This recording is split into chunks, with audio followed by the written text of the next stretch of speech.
All right. Good morning, everyone. So I wanted to cover off the profit growth formula this morning. So you should be able to see my screen shared up here.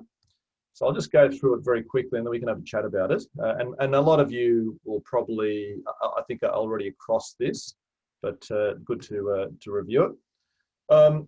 Profit growth formula looks at three key areas. Well, 5 areas that lead to results in 3 key areas. Okay, so the first 2 are leads and conversion. So you multiply those together to get the number of customers. Then you take the number of customers multiplied by the average value of each sale, multiplied by the number of transactions each year, and that gives you your revenue. And then lastly, you take that revenue multiplied by your profit margin, and that gives you profit.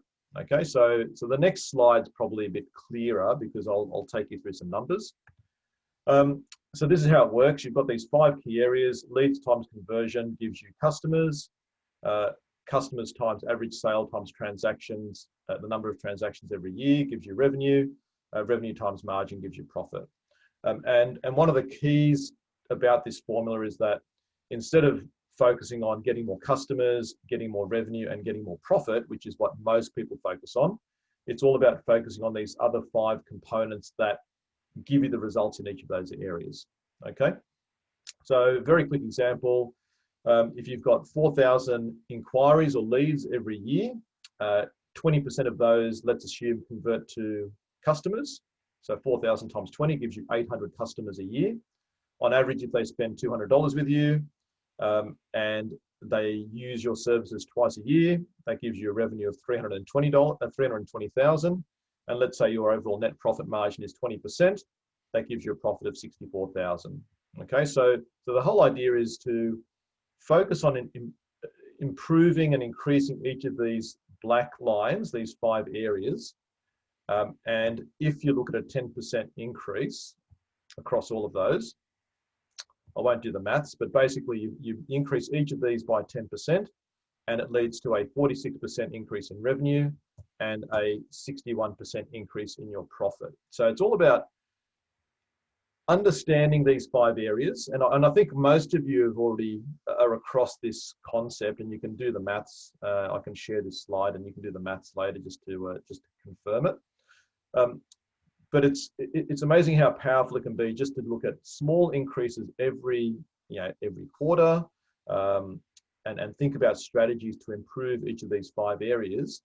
And as you have these small incremental increases, it's amazing how they all add up and compound to give you a massive increase in your revenue and profits. And one of the areas that I would like to focus on is this next one.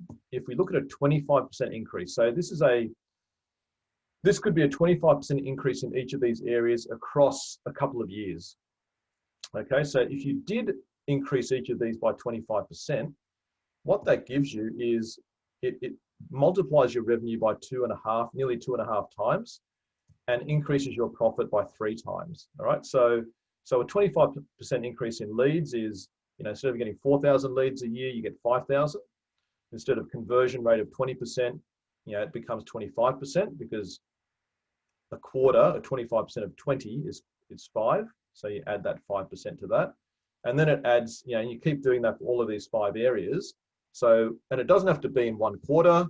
If we do this across 2 years, let's say, you can more than double your revenue and triple your profit in just a couple of years. Okay, so that's really what I wanted to cover off with you, and now just have a bit of a discussion around these areas, and maybe talk about what are some ideas to improve each of these 5 areas. How can we generate more leads? How can we improve our sales process so that we convert more of those leads into customers? How do we increase our average dollar sales? So how do we get people to spend more with us each time they use us? How do we get people to come back more often? And how do we improve our profit margin overall? Okay, so I'll unmute you all. Can I do that here? I think I might have to do it manually, individually. Unmute, unmute, unmute, and unmute. Now, Tanya, feel free to mute yourself if you want to. I know you're in the car. So just a quick open discussion, guys. Now, I know, Nick, in particular, you're across this, we've talked about this and other groups and other coaches use this sort of formula, Nick. Yep. And I know over time it comes back to you and you say, well, you want to really focus on improving these areas and put it onto your plan. Before I go through it further with Nick, who else has seen it but also has tried to implement it in the past? I've obviously seen you talk about this before, Neil, so I sort of understand it. Mm-hmm.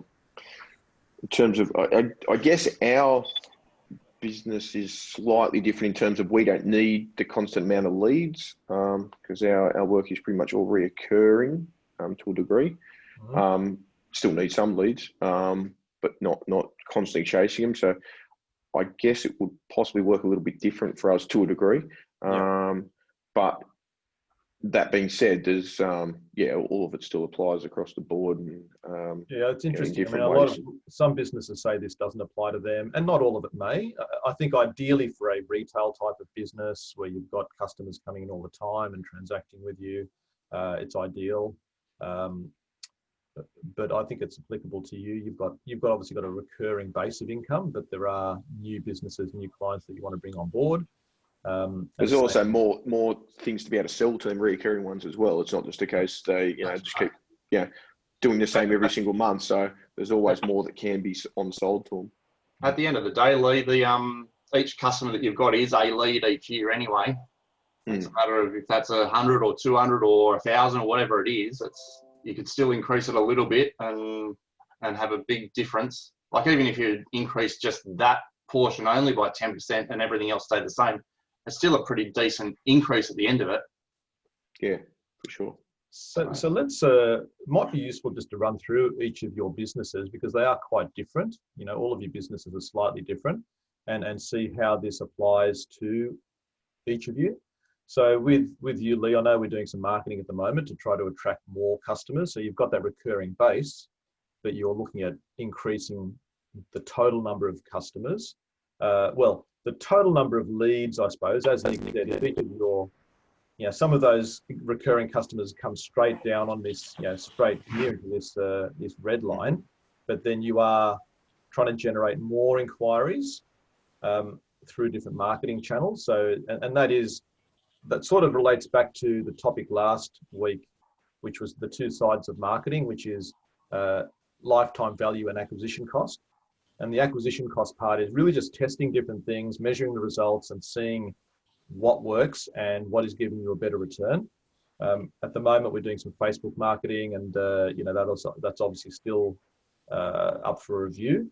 But there could be other things like referral programs for your existing clients. There could be, networking. There could be other forms of digital marketing, such as LinkedIn advertising, Google display ads. So there's a whole range of things you can try and test and just measure the results. A lot of times people don't know what's going to work. And even within digital marketing, trying different headlines, different offers to see, what gets a better response. And I think that's what Nicole's looking at doing at the moment, is changing up the communication and seeing if you get a different response. So that's where the lead gen comes in. And for you, Lee, I think we had a meeting in our last meeting. We talked about the sales process, how you can potentially improve the format of the quotes, but also try to go back to your process where you deliver the proposal and discuss that with them. So there's definitely things you can look at doing to improve the conversion rate. Yeah. Average dollar sale is potentially could be price. Increasing price will increase your average dollar sale. It could be So also going back and offering new services, like there's always new things, which always new is security more this products, always new. transactions area. Yeah, new Okay. services and is probably getting people to come back and use you for additional services. Yeah. Mm-hmm. Whereas average dollar sale could be focusing on larger businesses. Getting, having your recurring monthly revenue per client increase. And that can happen over time. I'm sure when you first started or back in the day, a lot of people start with the smaller businesses or smaller clients and then tend to attract larger ones.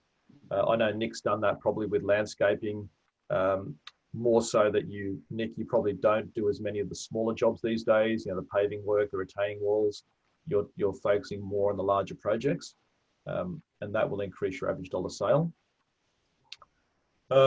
And then profit margins, Lee, I think you've implemented ConnectWise, looking at getting more productivity out of the guys, monitoring their billable hours more, even doing things like, performance reviews. I'm not sure if that's affected it a lot, but training, looking at how they can become more productive, more efficient, more valuable to the business. All these things should improve the return you get from your team, which is sort of tied up in margins. So there's a few areas there. Nick, you've looked at doing, implementing this formula. Yeah, like the only thing that sort of doesn't apply to me is the number of transactions. Most of my clients are one-off, and even if they do come back to me, it's sort of like an extension of the same garden. So I sort of still calculate that as just a one-off transaction. Mm-hmm. I think the area that we looked at doing was, garden maintenance, but I don't think it's worth it's got to have the rest of the team sorted before we venture out down that road, I think. Yeah. So. Yeah. And what other trades-based businesses do? If you look at the Hicks Group locally, they've added on additional trade-based services to, so you've got the same customer, but now instead of just offering electrical services, they're doing plumbing, they're doing solar, they're doing other things. So that one customer, as you add additional services, comes back and uses you for other things. Yeah. So it's that's a potential area to look at your current customer base and say, well, what else do these guys need?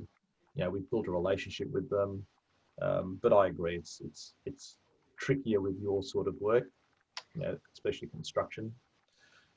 But average dollar sale, we've looked at pricing, looked at doing larger jobs. Larger jobs, better clients, ones that are willing to spend a little bit more. And part of that comes to, I think the average dollar sale, for you, the average dollar sale and the conversion rates sort of can complement each other in that if you qualify harder, and you're more selective at the sales step, then you're going to probably get better customers.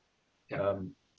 And I think you're also being more conscious of how many of those leads you go and see. So conversion rate can be measured in a few different ways.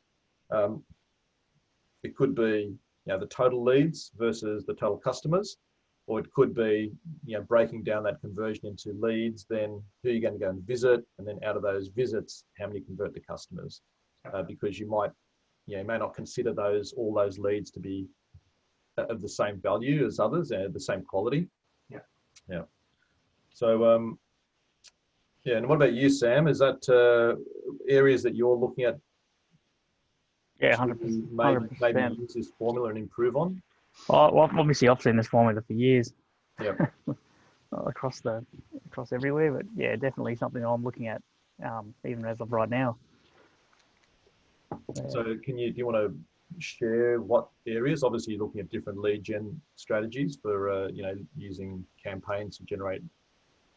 Well, that's what I'm doing right now. Is I'm working on building my lead gen campaigns to get them actually firing really well, and then I've got a few targets and goals that I'm working on as of today. Is what I'm actually doing with all that. Yeah. Yeah. So that's a combination of lead gen and conversion on that digital, with those digital campaigns. Correct. Yeah. Yep. Yeah. I don't know the metrics as yet because it's all new for this business. So yeah, there we go. And just a reminder for everyone that it's better to improve your conversion rate and focus on that before you spend too much money generating leads and doing marketing. Yep. Obviously, if you can improve your conversion rate and instead of one in 4 converted, you end up doing 1 in 3, then when you do spend money on marketing, you're going to get a better return on that, on that spend. If you Yep, sales process. You also don't want to be converting obviously low converting or low value customers just for the sake of getting that conversion rate higher. No, that's right. Yeah. You don't want to bring on customers for the sake of it. They're going to be problem customers as well. Yeah, or low right. value. Yeah. So at the moment, Sam, you're focused up here, Yep. and then once you've progressed this area, then you'll probably start looking at how you can get better, higher value customers as well. I'm focused throughout the whole thing, but right now my immediate focus for now is the top 2. Mm-hmm. But obviously, I do have the others already in place as well, and they're ticking away quite nicely. But yeah, at the moment, I need to increase the top 2 to then bring my number of customers up. Yep. Average sale at the moment is pretty good. Mm-hmm. Mm-hmm. Revenue's okay, profit's okay. So yeah, so work on one thing at a time, and focus on that. Yeah. Good. And Tanya, I know you're in the car there. I'm not sure if you can speak, and I think we've lost her. Oh, have we? Oh, okay. Yeah. Right. No, that's right. I can see that now. Yeah. All right. So that's really all I wanted to cover off with the profit growth formula. Nick, is there anything that is there any of these areas that you're, focusing on at the moment? So I've just done some pricing increases for labour rates and marginal materials. So that's going to increase $1 sale and the margins. Margins, yeah, right. My conversion rate's higher than I sort of expected. So it's sort of been a good year to be tracking it and understanding that. Mm-hmm. In terms of total number of leads, it's probably higher than I want, but then I don't see all of them, so that's not a bad thing. It's just filtering through a lot of it, but I know that's part and parcel of it. And I think in the past you've felt obligated to see them and to quote them, and we're looking at how you can not spend the time there if you don't if you can qualify better. Yeah. So yeah, like if we broke down number of leads in a couple of ways for me, like the total number of leads, the number that I actually see. So my conversion rate's based on quotes being sent. So whether I've got a plan and I've actually sent a quote, or whether I've done a site visit and I've sent a quote, that's the only way the conversion rate's calculating. So in terms of it's pretty high, that's a good thing.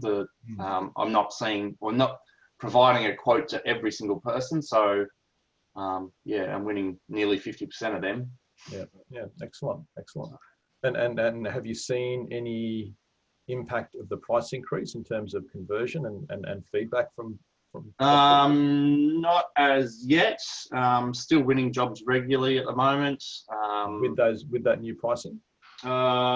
Was a bit early still to I think it's a bit early still. I think there probably hasn't been too many of them sent out, but still definitely some interest from some of the recent ones that they're interested in looking at it further. So it's just hard at the moment with being booked out till next year. A lot of people are hesitant because of that. And that'll impact your conversion rate. Yeah, could potentially impact it. Yeah. So. All right, very good. All